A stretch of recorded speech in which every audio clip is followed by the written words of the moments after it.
Conference میں حضور رضی اللہ عنہ کے مضمون کی شاندار کامیابی۔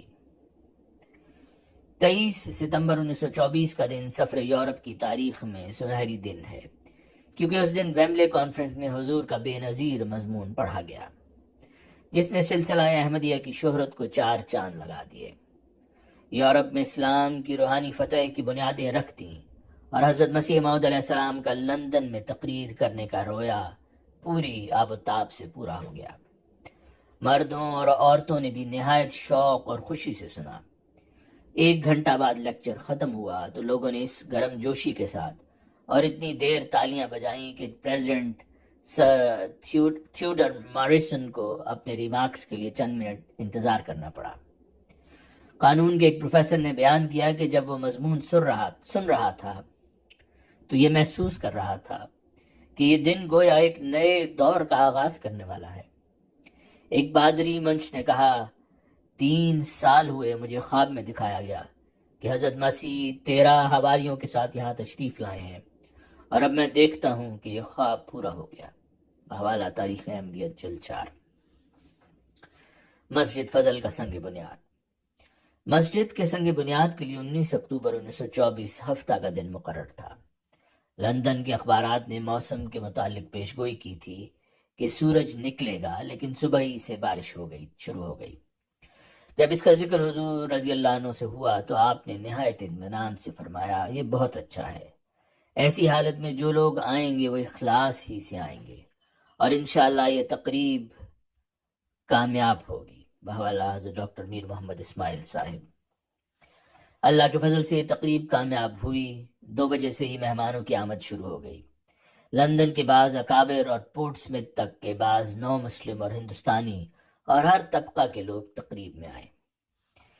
یہ ایک عجیب نظارہ تھا کہ احمدی صاحبان کے نیچے انگریز، جاپانی، جرمن، سروین، زگوسلاف، ایتھوپین، مصری، اٹالین، امریکن، ہنگیرین، انڈین اور افریقن سب جمع تھے۔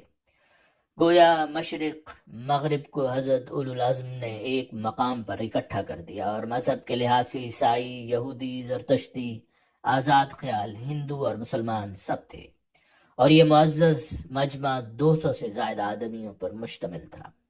بحوالہ حضرت ڈاکٹر میر محمد اسماعیل صاحب۔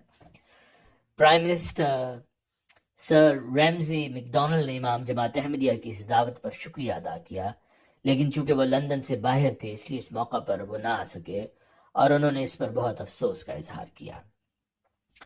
حضرت خلیفۃ المسیح الثانی رضی اللہ عنہ 3 بجے خیمہ میں تشریف لائے۔ تمام حاضرین حضور کے احترام میں سر و قد کھڑے ہو گئے۔ آپ نے سب مردوں سے مصافحہ کیا۔ بعد میں اعلان کیا گیا کہ احباب اس مقام پر چلیں جہاں سنگ بنیاد رکھا جائے گا۔ سارا مجمع اس جگہ پر پہنچا جہاں مسجد کے محراب کی جگہ مسجد کا سنگ بنیاد نصب کرنا تھا۔ تلاوت قرآن پاک کے بعد حضور رضی اللہ عنہ نے اپنا ایڈریس انگریزی میں خود پڑھا۔ اس ایڈریس کا حاضرین پر ایک خاص اثر تھا۔ خود حضرت پر ایک قسم کی ربودگی طاری تھی۔ اس ایڈریس کے پڑھے جانے کے بعد آپ نے سنگ بنیاد رکھا۔ ٹھیک اس وقت سلسلہ کے مرکز سے آپ کے نائب حضرت مولوی شیر علی صاحب کا تار جماعت کی طرف سے مبارکباد کا وصول ہوا۔ بحوالہ حضرت ڈاکٹر میر محمد اسماعیل صاحب۔ اس کے بعد حضور رضی اللہ عنہ نے لمبی دعا کی، پھر عصر کی نماز اسی مقام پر پڑھی، اور حضور نے اعلان فرمایا کہ میں اعلان کرتا ہوں کہ اس مسجد کا باقاعدہ سنگ بنیاد رکھا گیا۔ نماز کے بعد مبارکباد کی آواز ہر طرف سے بلند ہوئی، اور مسجد کے محراب پر ایک جھنڈا لہرایا گیا جو حیدرآباد کے ہوم سیکرٹری نواب اکبر نواز جنگ صاحب نے دیا تھا۔ بحوالہ تاریخ احمدیت جلد 4۔ حضور رضی اللہ عنہ کے مسجد فضل کے سنگ بنیاد رکھنے پر حضرت مسیح موعود علیہ السلام کا کشف کامل طور پر پورا ہو گیا۔ میرا پہلا لڑکا جو زندہ موجود ہے، جس کا نام محمود ہے، ابھی وہ پیدا نہیں ہوا تھا جو مجھے کشفی طور پر اس کے پیدا ہونے کی خبر دی گئی، اور میں نے مسجد کی دیوار پر اس کا نام لکھا ہوا یہ پایا کہ محمود۔ بحوالہ تریاق القلوب روحانی خزائن جلد 15۔ یہ کشف اس مسجد کی دیوار پر نصب کتبہ میں آپ کا نام لکھا جانے سے کامل طور پر پورا ہو گیا۔ ماخذ از حضرت ڈاکٹر میر محمد اسماعیل صاحب۔ اس موقع پر حضرت خلیفۃ المسیح الثانی رضی اللہ عنہ نے مضمون تعوذ اور تسمیہ کے بعد انگریزی میں پڑھا۔ یہ نہایت بصیرت افروز تھا جو کہ 1924 میں اس وقت پڑھا گیا جب دنیا آہستہ آہستہ جنگ عظیم دوم کی طرف بڑھ رہی تھی۔ آپ رضی اللہ عنہ نے فرمایا، جس عمارت کی بنیاد رکھنے کے لیے ہم آج جمع ہوئے ہیں وہ اتحاد اور اتفاق کا ایک نشان ہے، اور اپنے وجود سے ہمیں اس امر کی طرف توجہ دلا رہی ہے کہ ہماری امید اور مرجع ایک ہی ہے، بس ہمیں آپس کے اختلافات کی وجہ سے ایک دوسرے سے لڑنا اور فساد کرنا نہیں چاہیے۔ یہ مسجد صرف اور صرف خدا تعالیٰ کی عبادت کے لیے بنائی جاتی ہے تاکہ دنیا میں خدا تعالیٰ کی محبت قائم ہو اور لوگ مذہب کی طرف جس کے بغیر حقیقی امن اور حقیقی ترقی نہیں متوجہ ہوں۔ بحوالہ حضرت ڈاکٹر میر محمد اسماعیل۔ خاکسار جب حضور رضی اللہ عنہ کے ایڈریس کا مطالعہ کر رہا تھا تو یہ جان کر ورطہ حیرت میں پڑ گیا کہ جو بات آپ 1924 میں فرما رہے تھے کہ خدا تعالیٰ کی محبت کے بغیر حقیقی امن اور حقیقی ترقی نہیں ہو سکتی، وہی بات عالمی مورخ ٹائن بی 1972 میں کر رہا تھا۔ اس کی کتاب سے حوالہ ہے ٹائن بی کی کہ each time a people has lost faith in its religion, its civilization has succumbed to domestic social disintegration. Reference the Toynbee Ikeda dialogue, Kodansha International Limited, 1976, page 288۔ آپ اسی حقیقت کا اعلان 1924 میں فرما رہے تھے اور دنیا کو آنے والی جنگ کی خطرہ سے متنبع فرما رہے تھے۔ مسجد فضل کا افتتاح 3 اکتوبر 1926 کو ہوا۔ پروگرام کے مطابق اس مسجد کا افتتاح شاہ فیصل سے کروایا جانا تھا اور افتتاح کی تاریخ 29 ستمبر کو مقرر تھی، لیکن فورن آفس کے مشورے سے پہلے تاریخ میں تبدیلی کروائی گئی اور بعد میں معذرت کر لی گئی۔ چنانچہ in the absence of the Amir, the choice fell upon Sir Abdul Qadir, barrister of law and former minister of the Punjab government and member of the Indian delegation at the League of Nations. Reference the Times, October 4, 1926۔ مسجد کے افتتاح سے پہلے حضرت خلیفۃ المسیح الثانی رضی اللہ عنہ کا پیغام پڑھ کر سنایا گیا۔ آپ نے تحریر فرمایا، ہم لوگوں کا مقصد اس مرکز توحید میں بیٹھ کر محبت اور اخلاص کے ساتھ واحد خدا کی پرستش رائج کرنا اور اس کی محبت کو قائم کرنا ہوگا۔ آؤ ہم سب مل کر توحید کو، جن پر سب کا اتفاق ہے، قائم کریں۔ ہم لوگوں کے اندر یہ روح پیدا کریں کہ وہ تعصب سے آزاد ہو کر جو سب سے بڑا بت ہے خدائے واحد کی دیانتداری سے جستجو کریں، اور خواہ وہ کسی مذہب میں ہو اسے قبول کر لیں۔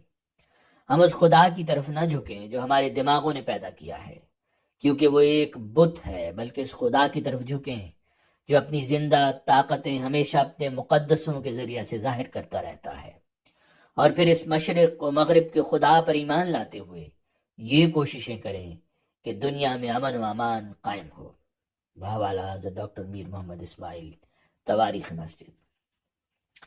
اس خطبہ کے بعد خان بہادر سر عبد القادر نے چاندی کی کنجی کو امام سے لیا اور قفل میں داخل کر کے جب پھر آیا تو بآواز بلند یہ الفاظ کہے، خدائے رحیم و رحمان کے نام پر میں اس کی عبادت گاہ کا افتتاح کرتا ہوں۔ یہ بھی بحوالہ ڈاکٹر میر محمد اسماعیل صاحب ہے۔ سر عبد القادر نے اپنی خطاب میں فرمایا، مجھے امید ہے کہ وہ اس مسجد کے وجود سے جو اسلام کے اصولوں پر روشنی ڈالنے کے لیے عیسائیت کے مرکز میں بنائی گئی ہے پورا فائدہ اٹھائیں گے۔ بہت سے طالبان حق اس نور سے حصہ پانے کے لیے تیار ہیں جس کو ہمارے پیغمبر اعظم صلی اللہ علیہ وآلہ وسلم دنیا میں لے کر آئے تھے۔ بحوالہ حضرت ڈاکٹر میر محمد اسماعیل صاحب۔ مسجد فضل لندن عالم اسلام کے لیے ایک مرکز کے طور پر ابھر کر سامنے آئی، جہاں سے مسلمانان عالم کے مذہبی اور سیاسی حقوق کے لیے نہ صرف آواز اٹھائی گئی بلکہ رہنمائی کا فریضہ بھی ادا کیا گیا۔ فلسطین سے لے کر کشمیر تک مظلوم مسلمانوں کے حقوق کی جد و جہد کی گئی۔ سب سے اہم مرحلہ اس وقت آیا جب 1927 میں ہندوؤں کی طرف سے کتاب رنگیلا رسول اور رسالہ ورتمان میں حضرت صلی اللہ علیہ وسلم کی شان میں گستاخیاں انتہا کو پہنچ گئیں۔ اس موقع پر حضرت خلیفۃ المسیح ثانی رضی اللہ عنہ نے حضرت صلی اللہ علیہ وسلم کی ناموس اور حرمت کی حفاظت کی خاطر نہ صرف کامیاب مہم چلائی بلکہ آپ نے یہ تجویز پیش کی، لوگوں کو آپ پر یعنی حضرت صلی اللہ علیہ وسلم پر حملہ کرنے کی جرت اس لیے ہوتی ہے کہ وہ آپ صلی اللہ علیہ وسلم کی زندگی کے صحیح حالات سے ناواقف ہیں۔ اس کا ایک ہی علاج ہے، جو یہ ہے کہ رسول کریم صلی اللہ علیہ وسلم کی سوانے پر اس کثرت سے اور اس قدر زور کے ساتھ لیکچر دیے جائیں کہ ہندوستان کا بچہ بچہ آپ کی پاکیزگی سے آگاہ ہو جائے اور کسی کو آپ کے متعلق زبان درازی کرنے کی جرت نہ رہے۔ ہم لوگوں کو توجہ دلائیں کہ وہ رسول کریم صلی اللہ علیہ وسلم کے حالات کو خود پڑھیں اور ان سے صحیح طور پر واقفیت حاصل کریں۔ جب وہ آپ کے حالات پڑھیں گے تو انہیں معلوم ہو جائے گا کہ آپ کی ذات نور ہی نور ہے اور اس ذات پر اعتراض کرنے والا خود اندھا ہے۔ بحوالہ تاریخ احمدیہ جلد 5۔ اس تحریک کی گونج لندن میں بھی سنائی دی اور مسجد فضل لندن میں سیرت کانفرنس کا انعقاد ہوا، جس میں مسلم غیر مسلم مقتدر شخصیتوں نے شرکت کی اور سرور کائنات بادشاہ ارد و سرا مولائے کل کو خراج عقیدت پیش کیا گیا صلی اللہ علیہ وسلم۔ چنانچہ 20 مئی 1929 کو فضل مسجد میں ہی ایک تقریب منعقد ہوئی۔ اس تقریب کی صدارت مہاراجہ بردوان نے کی۔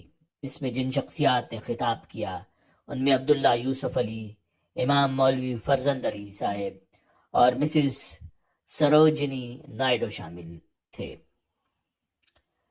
اس کا موضوع حضرت صلی اللہ علیہ وسلم کی سیرت دنیا کے لیے سرچشمہ فیض تھا۔ مسز سروجنی نائیڈو نے جو اپنی منفرد شاعری کی وجہ سے بلبل ہند کہلاتی تھیں، ان الفاظ میں اپنا نذرانہ عقیدت پیش کیا۔ وہ کہتی ہیں، We praise thee, O compassionate, master of love and time and fate, Lord of the laboring winds and seas, Ya Hamid, Ya Hafiz. Reference, The Review of Religions, July 1929. گزرے ہوئے 100 سال کی تاریخ گواہ ہے، سائے کی طرح سایہ فگن ہم پہ خدا ہے۔ گزرے ہوئے 100 سال کی تاریخ گواہ ہے، سائے کی طرح سایہ فگن ہم پہ خدا ہے۔ اور رات جو آئے بھی تو پروانوں کو غم کیا، جلتا ہوا پر نور خلافت کا دیا ہے، جلتا ہوا پر نور خلافت کا دیا ہے۔ گزرے ہوئے 100 سال کی تاریخ گواہ ہے، سائے کی طرح سایہ فگن ہم پہ خدا ہے۔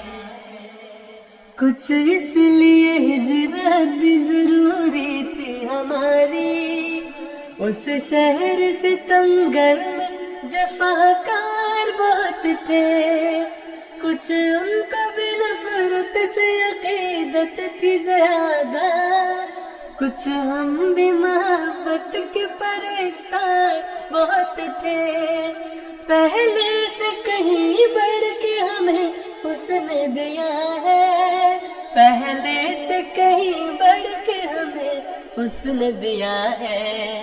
گزرے ہوئے 100 سال کی تاریخ گواہ ہے، سائے کی طرح سایہ فگن ہم پہ خدا ہے، سائے کی طرح سایہ فگن ہم پہ خدا ہے۔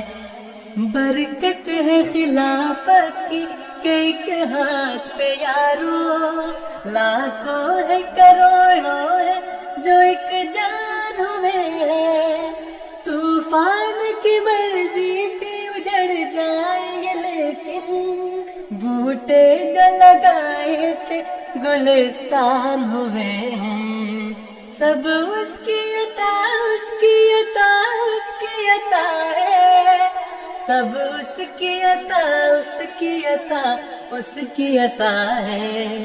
گزرے ہوئے 100 سال کی تاریخ گواہ ہے، سائے کی طرح سایہ فگن ہم پہ خدا ہے، گزرے ہوئے 100 سال کی تاریخ گواہ ہے، سائے کی طرح سایہ فگن ہم پہ خدا ہے، سائے کی طرح سایہ فگن ہم پہ خدا ہے۔